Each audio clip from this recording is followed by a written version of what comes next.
ourselves. I went ahead and started the stream, so it's live now. Excellent connection. Well, we got the connection now. I think what Bring you on, him on, or you on, and then wait on him to come in. are we on now? Hold on 1 second. I'm moving this so I can watch for him to come in. Okay, I'm gonna put you in. Ready? Okay. Yep. You know, a lot of things happen whenever you're doing a live show. You never know whenever you're gonna lose a connection. We figured it out. We were running on multiple platforms, and the Wi-Fi. Maybe there were other devices on the Wi-Fi. Anyways, we have it figured out. Trying to get Travis back on here so we can wrap up the live show. Give me 1 second. And we were actually getting we had a great response to that, by the way. A lot of people commenting and stuff. So. I consider it a successful live show, even though we had to shut her down and reboot it. So,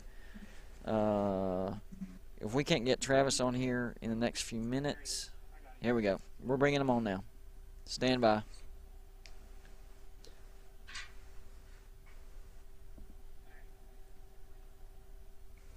We back, Travis? Yes, sir. Man, we were rolling too, man. That was we were on fire, weren't we? I thought so, but in the zone, I think. Yeah, I think so. That's all right. Yeah, we were running on multiple platforms, and it just, I guess it was just too much, but it's all right. So we're going to wrap this up because that's basically all we were missing on the live show. But I was asking your feelings about the quarterback situation. If you want to include JT, if you don't want to include him, that's fine. But my point was, I think as far as the release point, getting the ball out faster and making the decision to throw the ball away when there's no one there, I think anybody is going to be an upgrade this year from Daggy. And I'm not trying to trash the dude, but that was his biggest flaw. But whenever he could read the field, his throws were pretty good. That's what I was trying to explain to people last year. His accuracy was actually pretty good. He had some great throws. It was getting the ball out on time. So, the quarterback transition, how do you feel about it? I like it. I think that anything is really going to be an improvement over the deer in headlights that Deggy was. But it's interesting. I was actually thinking about this the other day, and remember his first season, Coach Brown's first season, last 4 games, Jarrett Daggy comes in, takes over for Austin Kendall, and he makes some plays, man. I remember him scrambling on the Kansas State game, and thinking, this guy might be the guy. He can make some moves. He's got some poise. But then for some reason, when he became the every game starter, he lost that moxie and never really got it back. And based on everything that I've heard Graham Harrell say, and again, backdropped against his general view that once quarterbacks get sort of past a baseline skill set, the difference between quarterbacks is poise, leadership skills, and moxie. And it really comes down to the latter. Do you have the moxie to put it all together? It's the intangibles. And he's spoken really highly about all 3 of his guys in that regard. He's spoken the most highly and most often about Will Crowder so far. I do wonder how much that's going to change when he sees Nico in spring.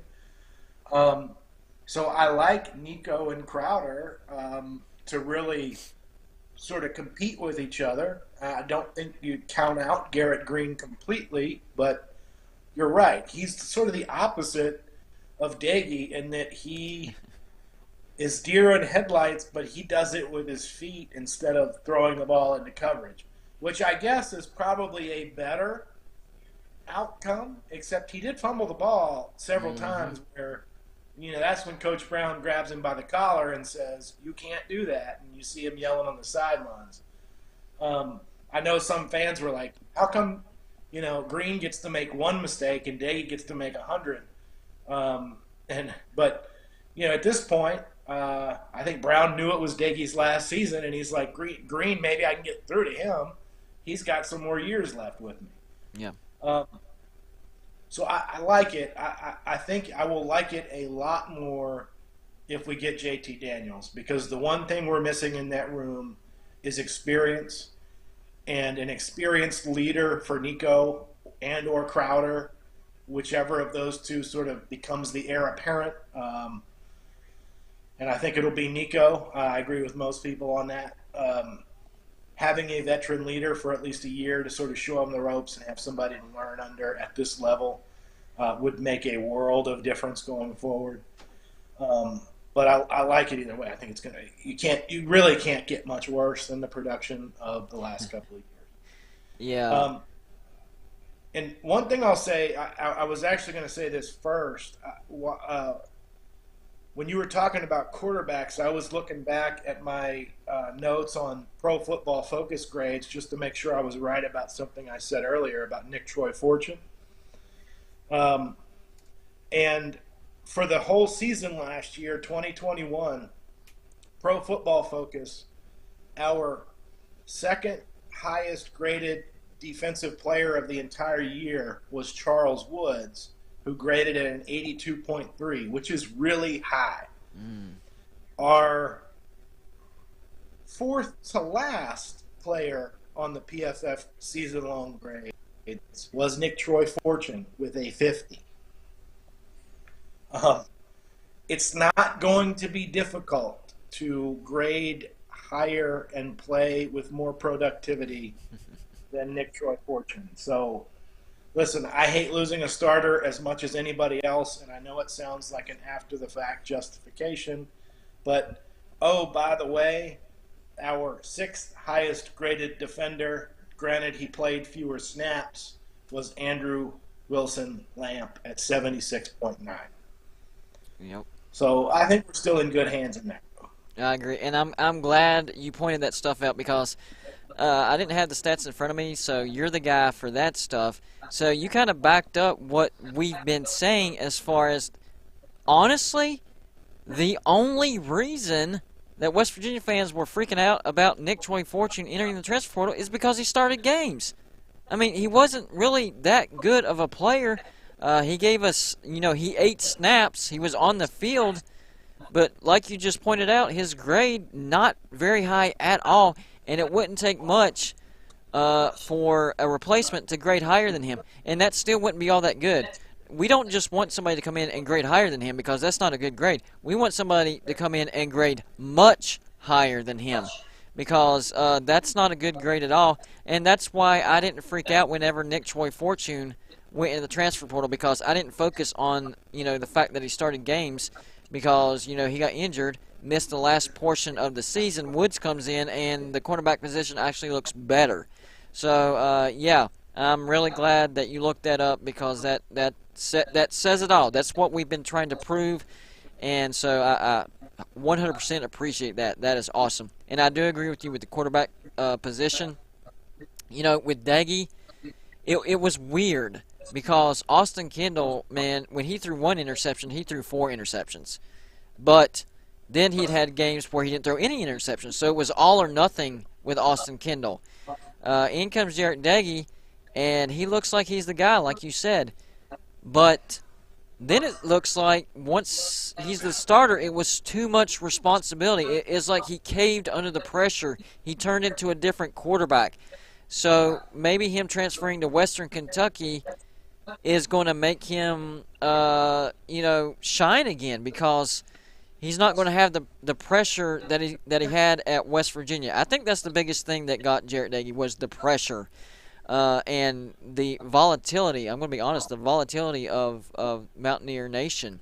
And that's one thing that I've been trying to get across to our fan base is we as fans, whether we want to admit it or not, we actually do play a part into these players entering the transfer portal. Sometimes we're just a little bit a part of the reason.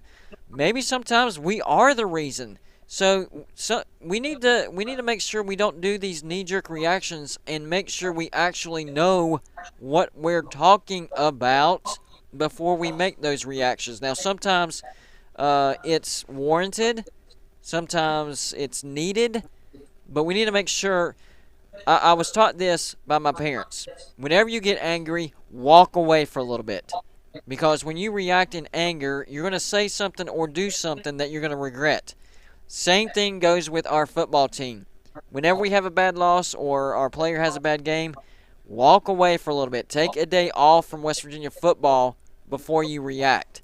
So, we want to put responsibility on the players, on the coaches. We have to take responsibility ourselves as fans, okay? I'm not saying don't be passionate. I'm not saying don't be loyal.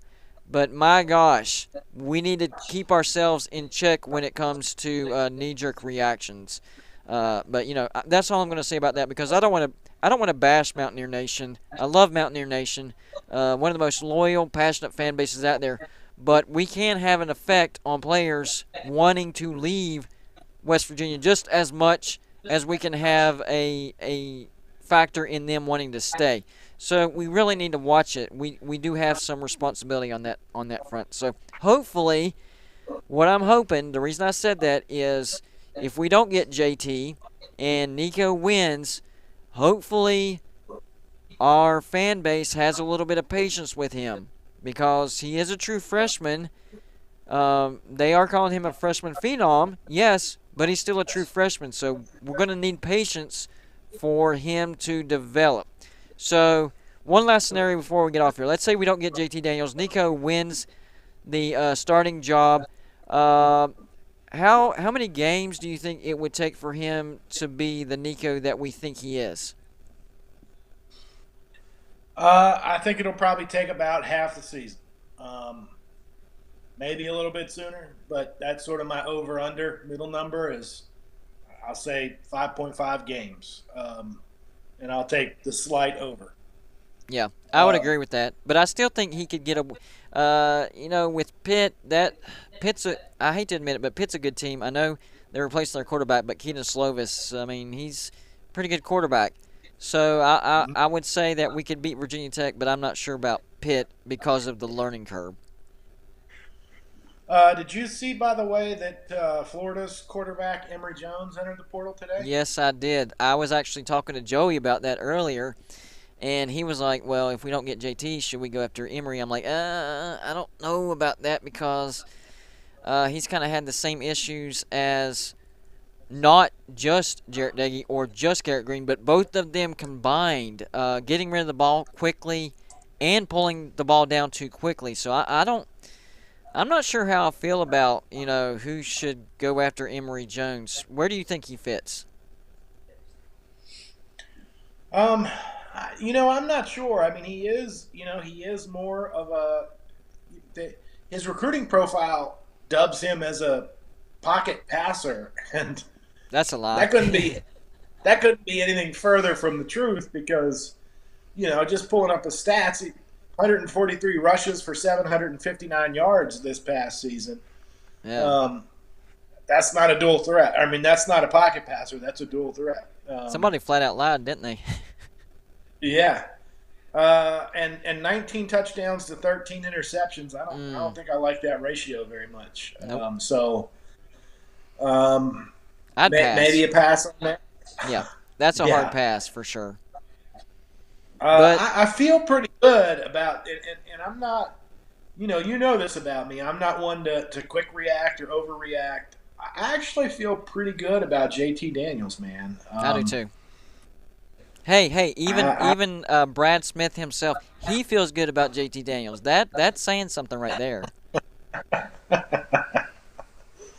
Until he has a bad game, and then it's going to be, you know how it is. He's going to write 4 articles this summer, and he's going to repeat them a few times. One's going to be Garrett Green's the future. One's going to be Will Crowder's the future. One's going to be Nico's the future, and one's going to be JT is here. And they'll all be just a little bit right. Right. No matter what happens, he'll be right somehow. Yeah, a little bit right. Well, even though we But had a yeah, little hiccup in the show, man, I think this was a great show. I think we touched on pretty much everything. Was there anything that we didn't touch on that you'd like to mention?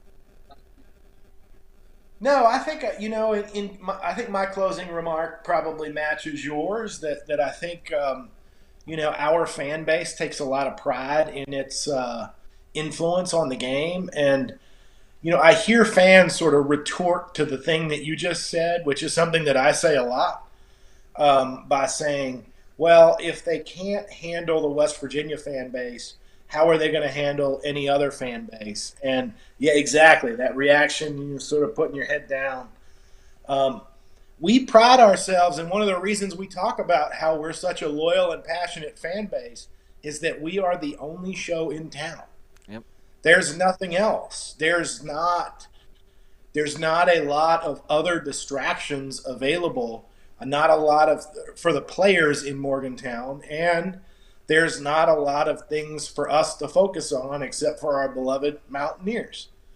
So it's good when things are firing on all cylinders. Pat White and his squad, unless his name was Pat McAfee, loved our fan base, Yep. because of how passionate it was. And we were super passionate when we were winning 11 games every year.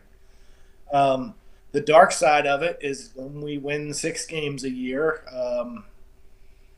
we turn it up a notch and we focus on players.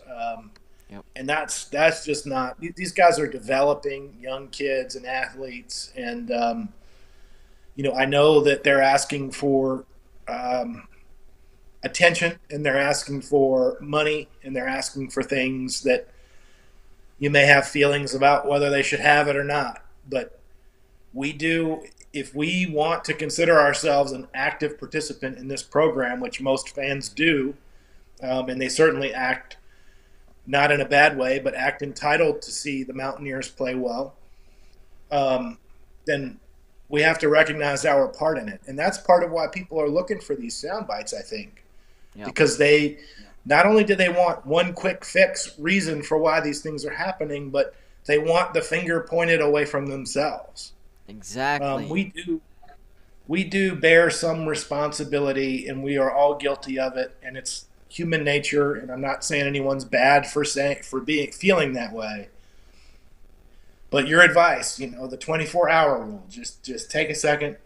Don't tweet at players right after the game when you're pissed off that they, mishandled a snap or let the ball go by them or missed a field goal. Wait 24 hours and understand a little bit what may be going through their heads.